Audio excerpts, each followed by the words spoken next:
크리스천의 영화 리뷰 황신혜.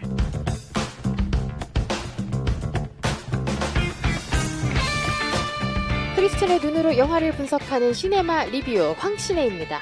매주 한 편의 영화를 소개해드리고 영화 속 메시지를 기독교적 관점에서 해석하는 시간인데요. 영화 리뷰라는 특성상 스포일러가 있을 수 있고요. 저희가 직접 영화의 장면을 재현하기 때문에 원작이 왜곡될 수 있다는 점 미리 알려드립니다. 그럼 황신혜에서 매주 함께 하시는 분들이죠. 원주 흥업감리교회 황진문 목사님, 그리고 원주제일감리교회 박현설 전도사님 모셨습니다. 어서 오세요. 안녕하세요. 네, 영화 퀴즈 행복가족분들을 위해 준비한 퀴즈부터 알려주세요, 전도사님. 네, 영화 속 주인공이 죽음의 고통 속에서 딸이 만든 이것을 꺼내는데요. 이것은 무엇일까요? 1번 그림, 2번 에세이, 3번 동요. 네, 정답은 누구나 맞히실 수 있습니다. 100원의 유료 문자 샵 9370, 그리고 카톡 채널 강원 CBS, CBS 레인보우 어플 채팅창으로 정답 보내주세요. 한 분 뽑아서 좋은 재료를 사용하는 춘천 디저트 맛집 병관인의 과자점에서 마카롱 세트를 선물로 보내드립니다. 오늘 영화는 뭔가요, 목사님? 오늘 함께 나눌 영화는 2023년에 개봉한 영화 더 웨일입니다.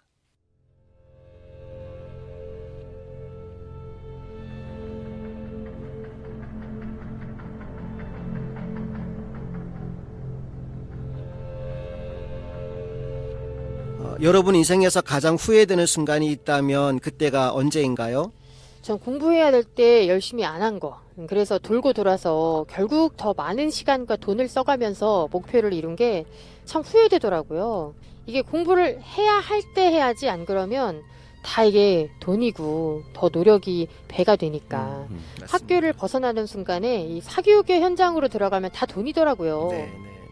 저도 공부하니까 저는 이제 해외여행 가는 거를 진짜 꿈꾸고 있는데 영어 공부를 못한 상태니까 이게 안 되더라고요. 그래서 조금 그때 공부를 할 거. 그래서 지금 후회하면서 이 굳은 뇌로 열심히 공부하고 있습니다. 네, 좋습니다. 더 웨일이란 영화는 후회로 가득 찬, 그래서 죽을 날만 기다리는 한 남성에 관한 이야기입니다. 주인공인 찰리는 영화 제목처럼 고래만큼 비대한 몸을 가지고 있습니다. 그의 몸무게는 600파운드, 그러니까 272kg에 육박하는 초고도 비만자였어요. 와. 보행 보조기가 없으면 혼자 몸을 일으키는 것도 한 걸음 옮기는 것도 불가능한 상태입니다. 게다가 신부전 증세까지 있어서 언제 죽음에 이를지 알 수 없는 상태였지요. 그를 돌보는 유일한 친구이자 간호사인 리즈는 병원에 가길 권하지만 그때마다 그는 그 제안을 거부합니다.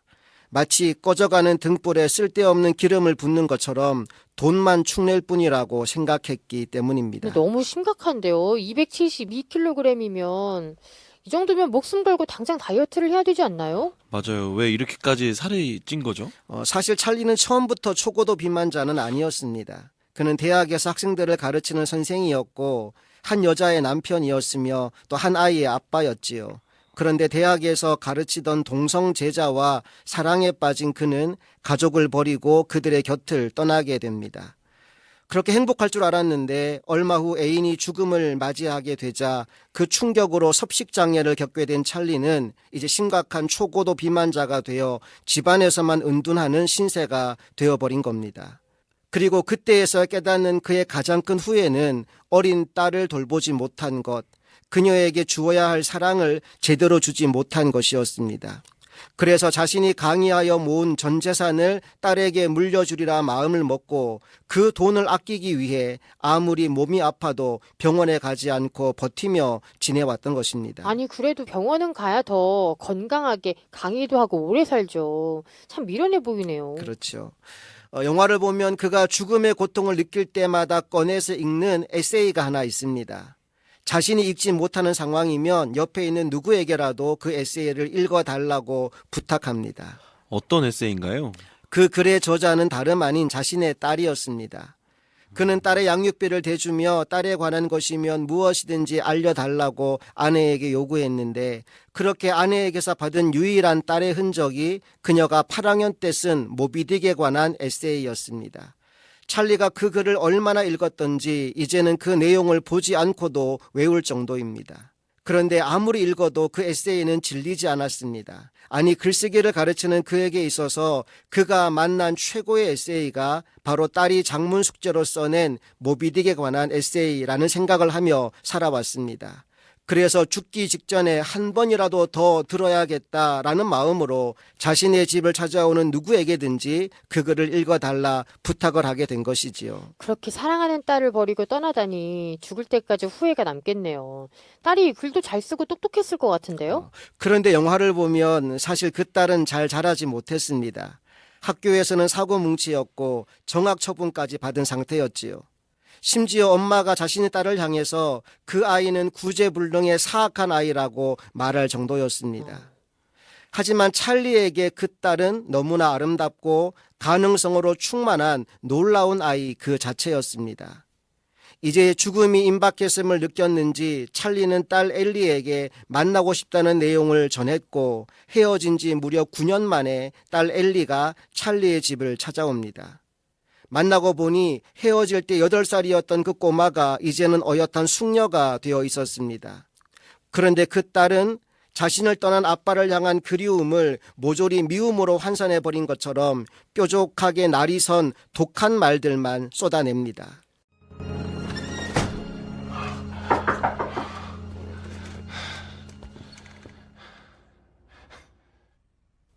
나도 이렇게 살이 찌게 될까요?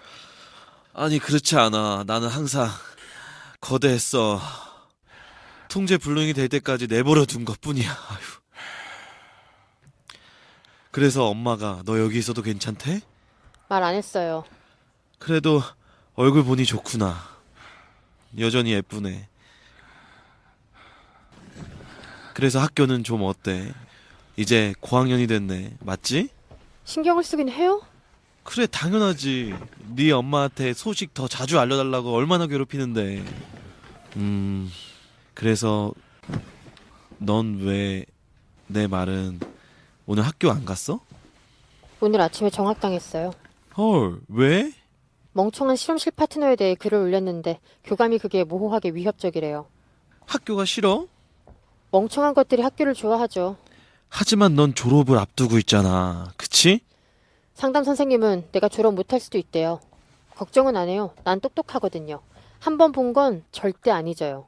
고등학교는 다 헛소리예요. 하지만 엘리 그래도 학교는 중요해. 졸업을 안 하면 설마 지금 나한테 부모 노릇하려는 거예요? 아니야 미안해.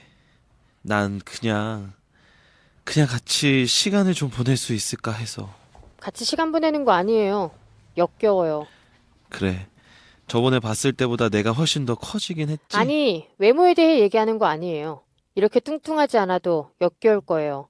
내가 8살 때 나를 버린 여전히 개똥 같은 아빠였죠. 그럼에도 불구하고 찰리는 엘리에게 자신이 해줄 수 있는 모든 것을 주고 싶어 합니다. 그래서 집을 나서려는 엘리에게 내가 시급을 줄 테니 나와 함께 시간을 보내자고 말합니다. 엘리가 얼마를 줄 거냐 물었더니 나의 전 재산, 은행에 있는 돈 전부를 주겠다고 합니다. 그 돈의 액수는 12만 달러, 우리 돈으로 약 1억 5천만 원 정도 되는 돈이었습니다. 와 이런 알바가 세상에 또 있을까요? 제가 대신 알바해주고 싶네요. 네. 그날 이후 딸은 종종 그의 집에 찾아오지만 두 사람 사이에 따뜻한 대화는 없습니다. 엘리는 독서를 퍼붓고 찰리는 묵묵히 그 말들을 들어줄 뿐입니다. 그러던 어느 날 엘리가 찰리의 집을 방문하고 있음을 알게 된 아내가 찰리의 집을 찾아옵니다. 그리고 서로의 삶이 그동안 얼마나 힘들고 비참했는지에 관해 이야기들을 나누게 되지요. 소리가 엄청 안 좋아. 난 죽어가고 있어 베리. 장난해? 미안해. 그럼 이렇게 되도록 뭐 했냐고. 내 말을 들어봐. 그 애가 앞으로 괜찮을지 알아야 돼. 그 애를 포기하면 안 돼. 넌 이미 포기했잖아. 걔가 8살 때 넌 그 애를 포기했어. 그 애의 삶의 일부가 될 수 있었더라면 좋았을 거야. 당신과 아이 두 사람의 삶의 일부였으면. 병원에 가. 돈 있으면 병원 가자. 우리 둘 다 그 돈이 엘리를 위한 것임을 알잖아. 하지만 그거 외에 그 애가 괜찮은 삶을 살 수 있을지 알아야겠어. 그 애가 사람과 소통을 하고 다른 사람들도 그녀를 걱정하는 그런 거. 그리고 그녀는 괜찮을 거야. 가야겠어, 메리. 걔한테는 다른 사람이 없어. 갈게. 내 인생에서 한 가지 옳은 일을 하고 싶어. 우린 둘 다 역할을 했어. 나는 키웠고 당신은 돈을 주고 있지. 우리가 할 수 있는 최선이야.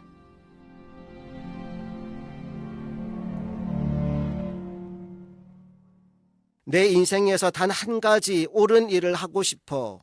그것이 죽음을 앞둔 찰리의 마지막 소원이었습니다. 후회와 아쉬움과 미련으로 가득 찬 인생에서 죽기 전에 단 한 가지라도 옳은 일을 하고 싶다는. 아빠로서의 마지막 도리를 다 하고 싶은 거죠. 맞습니다. 영화의 마지막 장면에서 찰리는 딸이 학교에 제출할 숙제를 대신해 줍니다. 엘리는 그 에세이를 가져다가 학교에 제출했는데 그만 낙제점을 받고 맙니다. 글쓰기 전문가라는 아빠가 써준 글이 낙제라니 화가 머리끝까지 치민 엘리가 찰리에게 따지러 오지요. 그러자 찰리는 그 에세이는 지금까지 내가 본 최고의 에세이라고 말하면서 그걸 꺼내서 읽어보라고 합니다. 도대체 얼마나 잘 쓴 글이기에 최고의 에세이라고 하나 반신반의하며 글을 읽어 내려가는데 처음 몇 줄을 읽자마자 그 에세이가 자신이 쓴 것임을 그녀는 금세 알아차리게 됩니다. 아빠에겐 어릴 때 딸이 쓴 에세이가 인생의 최고인 거네요. 그래서 엘리가 글 읽기를 멈추려 하자 찰리는 멈추지 말고 계속 읽어주기를 부탁합니다. 그렇게 딸이 자신이 쓴 에세이를 읽어가는 동안 찰리는 보조기를 의지하지 않고 자신의 두 다리로 의자에서 일어섭니다. 그리고는 육중한 몸을 일으켜 미소 띤 얼굴로 한 발 한 발 힘겹게 딸을 향해 걸어갑니다. 영화의 마지막 장면은 그렇게 걸어가던 찰리의 죽음을 암시하는 듯 그의 몸이 빛 가운데 공중으로 떠오르는 장면으로 마무리가 됩니다. 여러분, 우리가 후회를 언제 할까요? 하지 말아야 할 것을 했을 때, 그리고 뒤늦게 그것이 잘못된 일임을 깨달았을 때 우리는 후회를 합니다. 미련은 왜 남을까요? 해야 할 일을 하지 못했을 때, 어떤 이유에서든지 그때 했어야 할 일들을 주저하거나 망설이다 하지 못했을 때 그 일들이 나중에 미련과 아쉬움으로 남게 됩니다. 예수님이 십자가에서 남기신 마지막 말씀이 무엇인지 혹시 기억하시나요? 다 이루었다. 네, 맞습니다. 바로 다 이루었다라는 말씀입니다. 여기에는 여러 가지 의미가 담겨 있겠지만 한마디로 하자면 어떠한 후회도 어떠한 미련도 남지 않는 꽉 찬 삶을 살았다는 것입니다. 예수님이 그렇게 살 수 있었던 가장 중요한 이유는 날마다 순간마다 하나님의 뜻과 하나님의 때에 주목하는 삶을 사셨기 때문입니다. 하나님의 뜻이 어디 있는지를 분별하고 그 뜻을 어느 때에 펼쳐야 할지를 주목하며 살았더니 그의 인생을 통해서 이루어야 할 모든 것이 성취되어 있더라는 것입니다. 하나님은 오늘 우리에게도 각자에게 사명을 맡기셨고 우리를 이 땅에 보내주셨습니다. 이제 우리의 남은 인생은 이 사명에 주목하는 인생이 되었으면 좋겠습니다. 그래서 믿음으로 하루하루를 살아서 우리 인생을 마감하는 시간이 되었을 때 우리도 예수님이 그랬던 것처럼 다 이루었다, 이제 내 인생에는 어떠한 후회도 미련도 없다라고 말할 수 있는 사람들이 다 될 수 있기를 간절히 바랍니다. 네, 오늘 영화 더 웨일에 대해 얘기 나눴는데요. 우리도 인생의 끝에서 다 이루었다 하고 눈을 감았으면 좋겠습니다. 마지막으로 목사님 영화 코멘터리 한 줄 부탁드릴게요. 네, 생애의 마지막 순간 어떠한 후회도 미련도 남지 않기를. 네, 전도사님 행복가족분들께 드리는 영화 퀴즈 한 번 더 알려주시죠. 영화 속 주인공이 죽음의 고통 속에서 딸이 만든 이것을 꺼내는데요. 이것은 무엇일까요? 1번 그림, 2번 에세이, 3번 동요. 네, 100원의 유료 문자 샵 9370 그리고 카톡 채널 강원 CBS, CBS 레인보 어플 채팅창으로 보내주세요. 찬양 듣고 와서 마카롱 선물 세트 받으실 분 발표하겠습니다. 황신혜는 강원 CBS 유튜브에서 다시 들으실 수 있습니다. 그럼 저희는 다음 주 화요일 황신혜에서 다시 찾아뵐게요. 황진문 목사님, 박현설 전도사님 고맙습니다. 고맙습니다.